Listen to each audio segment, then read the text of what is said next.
So this is a little tutorial about the short rows on the Mithril Vest. This is a little simulation and larger sample of how I did the short rows on rows 71 and 72 and so forth. So this section here is the side panel, the first side panel, and this part is the lace panel in the center, and then I have the other side panel on the other side. So as this is row 71, I'm going to work it all the way across.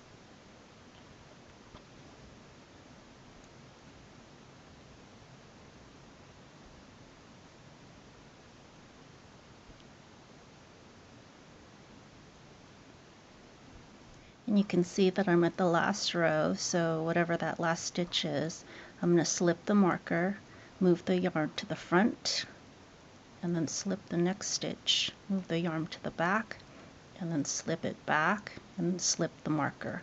So that's a wrapped stitch, you can see right there. So then you're going to turn the work and then purl across, which is row 72. Or 72. So here we are at the end of 72 for this side panel, and you're going to purl the last stitch, or whatever the instructions say most likely, slip the marker, move the yarn to the back, slip the next stitch, move the yarn back to the front, and then slip the stitch back, and then slip your marker, and then turn it around again. So you've wrapped that stitch as well, where you can see it right there. So then you're going to continue on row 73, which is the knit row, to the other end. So here we're back to the side panel. You're going to knit the last stitch, or whatever it calls for. You're going to see your wrapped, so you're going to pick up the wrapped stitch from the back, move it up, and then knit through the front. So now you have the stitch marker, the wrapped stitch knitted. You're going to move the yarn to the front, you're going to slip the next stitch, move the yarn back to the back, and then slip that. So what you have is a wrap turn on your second stitch, you have the knitted wrap stitch, and then you have the marker, and then you have your lace panel. So now you want to turn the work again. And here was where I was totally confused. So you want to actually purl this first wrap stitch and then slip your marker and then continue on the lace pattern again. So here we're back on this other side. Purl the last stitch in this lace panel, slip the marker, and you want to pick up the wraps.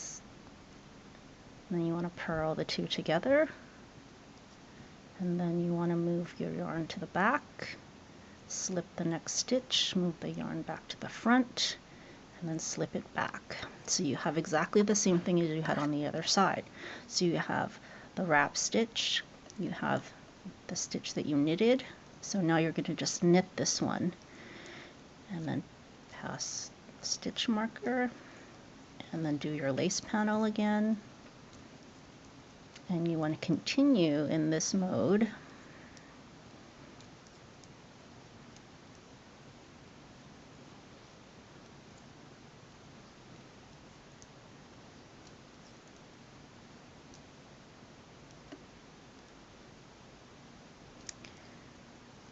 until you get to your stitch marker. So this is the one you've already wrapped, knit, and purled. You're going to knit it.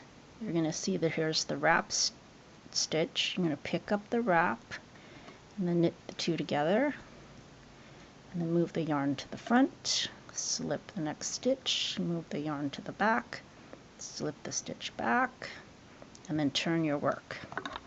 So you want to just continue now, just doing regular stockinette on this side panel. So anytime you turn the work, you just continue back until you get to the marker here, and then you want to continue on your lace charts. So what happens is that you continue on this until the whole side panel is used up, and this is sort of what you end up with. You have this here are the first lace side border, and then as you're wrapping and turning, you get this nice edge, and then you just continue the stockinette back and forth until you actually use up, until you hit the next marker, the one that actually separates the first side panel from the second side panel before you actually get to the lace panel. So this is on the one side, and this is what it looks like on the other side. So once the mechanics of it was figured out, it actually made it pretty easy. So I hope that helps.